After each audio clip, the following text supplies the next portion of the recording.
Right. Tejaswini incident మనం చూసాం. ఇద్దరు పిల్లల్ని ఎంత కిరాతకంగా చంపారు. అయితే ఇందులోని సంచలనమైన విషయాలు ఈరోజు బయటపడడం కూడా జరిగింది.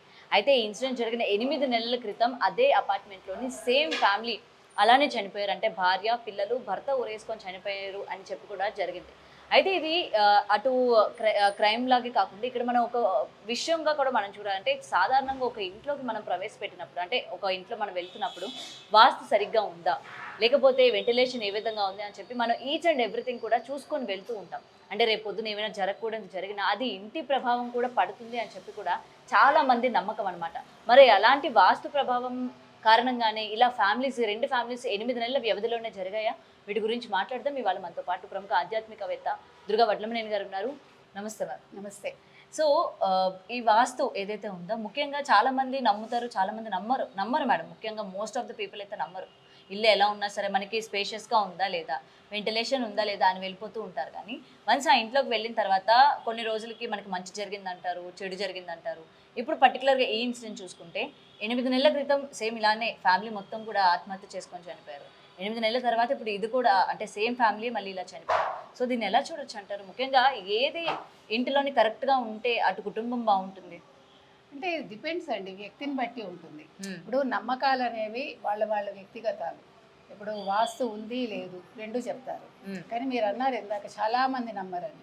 కాదండి, చాలా మంది నమ్ముతున్నారు. ఓకే.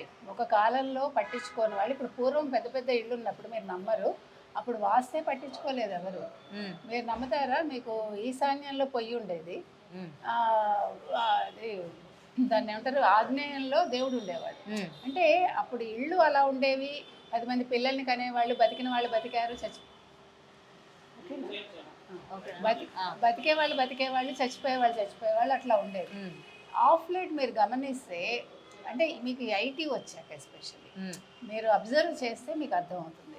చాలామంది ఇప్పుడు వాస్తు చూసుకుంటున్నారు. మీరు అనుకుంటున్నారు వీళ్ళందరూ చదువుకున్నారు, వీళ్ళు ఏమీ పట్టించుకోరు. మీరు కనీసం భక్తి టీవీ వచ్చాక ఇప్పుడు మీకు వచ్చింది ఆల్మోస్ట్ 2008 2009 నాకు ఎగ్జాక్ట్ ఇయర్ గుర్తులేదు.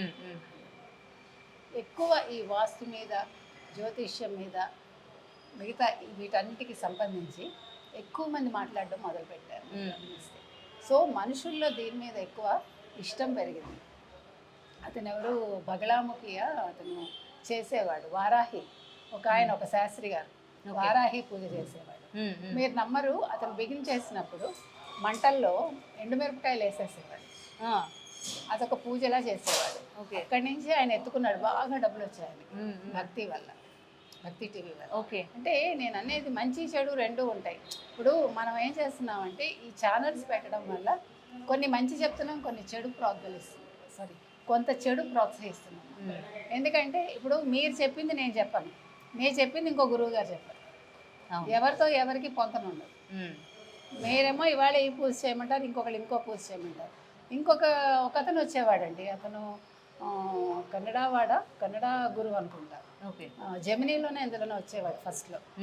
అతను ఏం చెప్పేవాడంటే ఒకరోజు యూ కాంట్ బిలీవ్, నేను నా కళ్ళతో చూసాను చెప్తున్నాను.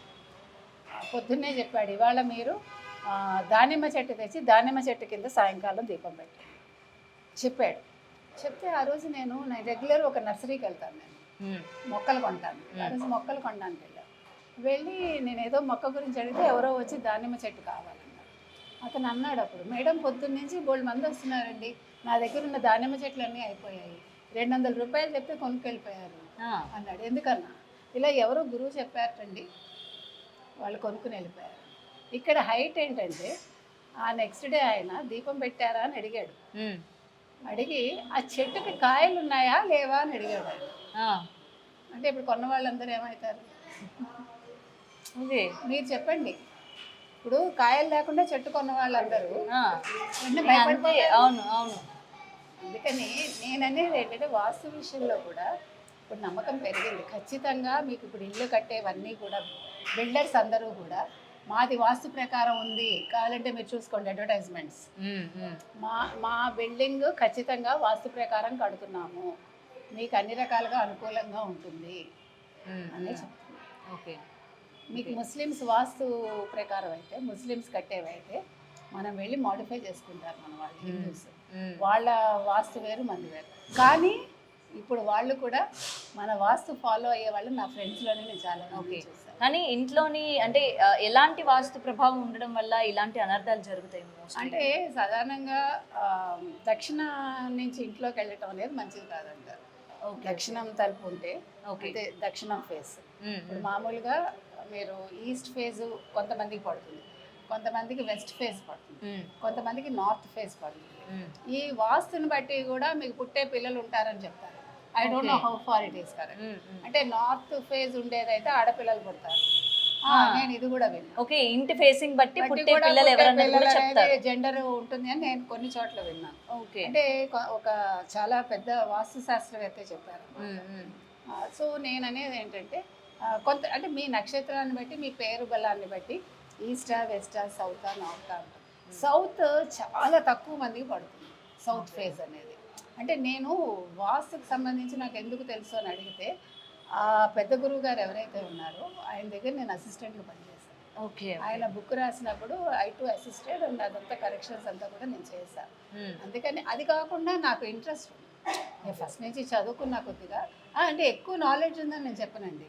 నాకు తెలిసినది తక్కువ, కానీ ఓకే బేసిక్స్ అయినా మ్మ్. That much I can say. Hmm. So అందుకని ఇప్పుడు ఈ తేజస్విని విషయంలో ఏదైతే ఉందో మీరు ఆ బిల్డింగ్ కనుక తీసుకుంటే మరి వాళ్ళు ఏ ఫేజ్లో ఉన్నారు అంటే కొన్ని మీకు నెగిటివ్ ఫోర్స్లు ఉంటాయి. ఇప్పుడు చూడండి, మీరు ఒక ఇల్లు తీసుకోవటానికి వెళ్తారు, మీరు ఎంటర్ అవగానే మీకు చాలా హ్యాపీగా అనిపిస్తుంది, మీరు ఒప్పుకున్నా ఒప్పుకోకపోయినా. అవును, మనకి ఆ ఫీల్ వచ్చేస్తుంది, పాజిటివ్ ఆర్ నెగటివ్. కొన్ని వెళ్ళగానే ఏంటో తేడాగా అనిపిస్తుంది, వద్దబ్బా ఈ ఇల్లు.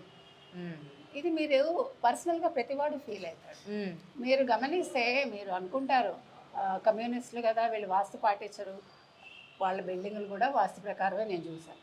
అది అంటే అనుకుని చేశారో అనుకోకుండా చేశారో మనకు తెలియదు.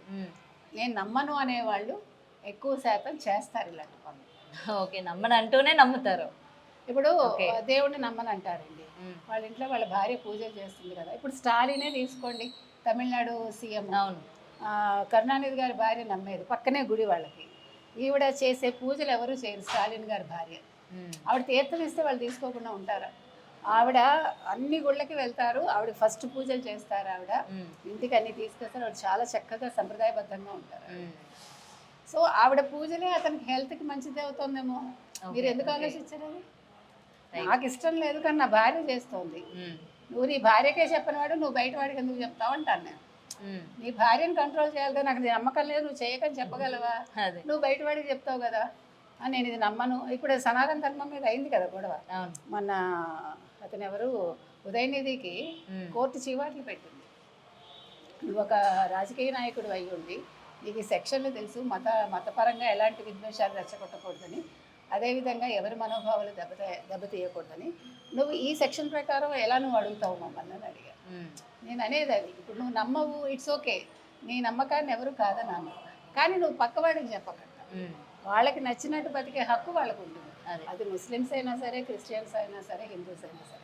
సో ఇప్పుడు తేజస్విని ఇంటి విషయానికి వచ్చేసరికి మరి ఆ ఇంట్లో ఏదన్నా నెగిటివ్ ఫోర్స్ ఉందా, దీన్ని మనం ఎలా తీసుకోవాలో మనకి అంటే వాస్తుకు ముడిపెట్టాలా లేదా నెగిటివ్ ఫోర్సా మనకు తెలియదు. కానీ ఆ ఇంట్లో అంతకుముందే ఒక కుటుంబం వాళ్ళు ఆత్మహత్య చేసుకున్నారంటే వీళ్ళు వెళ్ళే ముందు ఒకసారి ఆలోచించాల్సింది. ఈవిడికి సైకలాజికల్గా ప్రాబ్లమ్స్ ఉన్నాయి, డిప్రెషన్లో ఉంటారు ఇవన్నీ విన్నాం. సో తమ్ముడిని చంపుతుంటే ఆ పిల్లాడు పాపం అది విన్నాక మీకు ఎంత బాధ వస్తుంది. ఆవిడ మళ్ళీ పరిగెట్టుకెళ్ళి ఆ పిల్లాడిని ఇట్స్ టూ మచ్. అంటే భర్తకి తెలియదా ఆవిడకి మెంటల్గా ప్రాబ్లం ఉందని? అది కూడా గమనించాలి. ఇప్పుడు అలాంటి సైకలాజికల్ ప్రాబ్లమ్స్ ఉన్నప్పుడు వాళ్ళకి థెరపీలు ఇవ్వాలి, లేకపోతే వాళ్ళకి ట్రీట్మెంట్ ఇప్పించాలి. ఎందుకంటే ఇవి చిన్న విషయాలు కాదు. ఇప్పుడు మొన్న మనం మాట్లాడినప్పుడు ఎవరో అడిగారు, నిన్న మాట్లాడినప్పుడు ఏంటి రోగాలు ఉంటే పెళ్ళిళ్ళు చేసుకోకూడదు. ఖచ్చితంగా చేసుకోవద్దు. నాకు తెలిసి మా కుటుంబంలోని 3 ఫ్యామిలీస్ 3 అమ్మాయిలను చూశాను నేను. ఎట్లా అంటే ఒక సంబంధం కుదిరిందండి మా కజిన్కి. కుదిరాక ఆ పిల్లాడు బాగా మాట్లాడుతున్నాడు, అంతా బాగుంది. వాళ్ళ మావయ్య ఆ పిల్లాడు కలకట్టాలో ఉంటే అక్కడికి వెళ్ళారు. అంటే అతను పెళ్లి చూపులప్పుడు ఆయన లేరు, ఇవంతా కుదిరినప్పుడు సంబంధం లేరు. వెళ్ళి చూస్తే ఆ పిల్లాడు స్నానం చేస్తున్నాడు రూమ్లో. సో అక్కడ టేబుల్ మీద పేపర్ అవన్నీ చూస్తాం కదా, అక్కడ ట్యాబ్లెట్స్ కనిపించాయి. ఆయనకి ట్యాబ్లెట్స్ చూస్తే సందేహం వచ్చింది. చూసి ఆయన వెంటనే నోట్ చేసుకుని తర్వాత వెరిఫై చేస్తే అవి సైకలాజికల్గా డిప్రెషన్ ఉండేవాళ్ళు వాడతారు. సో వాళ్ళ సంబంధం వద్దనుకున్నారు. ఆ తర్వాత ఆ పిల్లాడు పెళ్లి చేసుకున్నాడు, పిల్లాడిని కూడా కన్నాడు. కానీ నేను ఇక్కడ చెప్పేది ఏంటంటే, మీరు అనుకోవచ్చు ఆ పిల్లాడు మంచిగా ఉన్నాడు కదా అని. మొన్న ఇంకొక సంబంధం రీసెంట్గా ఒక 2 ఏళ్ళు అయింది ఆ పిల్లకి పెళ్ళయ్యి. ఆ పిల్ల హైలీ క్వాలిఫైడ్, డబ్బులున్నాయి, ఆ పిల్లాడు హైలీ క్వాలిఫైడ్, అన్నీ బాగున్నాయి. ఆ పిల్లాడు కొడతాడండి ఆ పిల్లని, విపరీతంగా కొడతాడు. అంటే ఇంకా అది మెంటల్గా వచ్చేసిందంటే తల్లిని కూడా కొట్టేవాట. వాళ్ళు అవన్నీ దాచిపెట్టి పెళ్లి చేశారు. సరే అయినా సరే ఈ పిల్ల ఫ్రెండ్స్ మాట విని కొడుకుని కంది. కొడుకు పుట్టాడు, పిల్లల్ని కందాం అనుకుంది మారతాడేమో అని. ఇది మారే విషయాలు కాదండి. ఇంకా ఇంకొకరు కూడా ఇన్వాల్వ్ చేసినట్టు 3వ నెల బాలింతరాల్ని పొట్ట మీద తన్నాడు. ఇంకా ఆ పిల్ల అవివన్నీ భరించలేక ఇప్పుడు విడాకులకు అప్లై చేసింది. నేను అనేది ఏంటంటే, మీరు అనొచ్చు సైకలాజికల్గా బాగాలేకపోతే ఎందుకు చేసుకోకూడదు అంటే, నేను అనేది మీకు మీ ట్రీట్మెంట్లో ఉన్నారు, మీకు ఈ రోగం ఉంది, మీరు చెప్పండి. అవతల వాడికి ఇష్టమైతే చేసుకోండి. మీరు ఎంత సటిల్గా మీకుండే చిన్న విషయాన్ని చెప్పచ్చంటే, నా కజిన్ పెళ్లి చూపులకు వెళ్తే అమ్మాయి తలపోటుకి కళ్ళజోడు పెట్టుకుంటుంది. తన కళ్ళజోడు ఇలా పెట్టుకుని పక్కకు పెట్టింది. సో ఇట్స్ అన్ ఇండికేషన్ అన్నమాట. నీకు ఇష్టమైతే చేసుకో, నాకు తలనొప్పి ఉంది, అది ఎంత బాగుంది, చాలా సటిల్గా చెప్పింది అమ్మాయి. సో మీరు ఏదైనా సరే ప్రేమలో కావచ్చు, లేదు పెళ్లి చూపుల్లో కావచ్చు, బీ ఓపెన్. మీకు ఏమున్నాయి, ఒకవేళ నిజంగా మీకు ఏదైనా రోగాలున్నా, ఏదైనా సమస్యలున్నా, లేదు మీకు ఏదైనా ఇగో నాకు ఇది ఇష్టం, నాకు ఈ రకంగా కావాలన్నా మీరు చెప్పుకుంటే తర్వాత గొడవలు ఉండవు, అడ్జస్ట్మెంట్ వస్తుంది.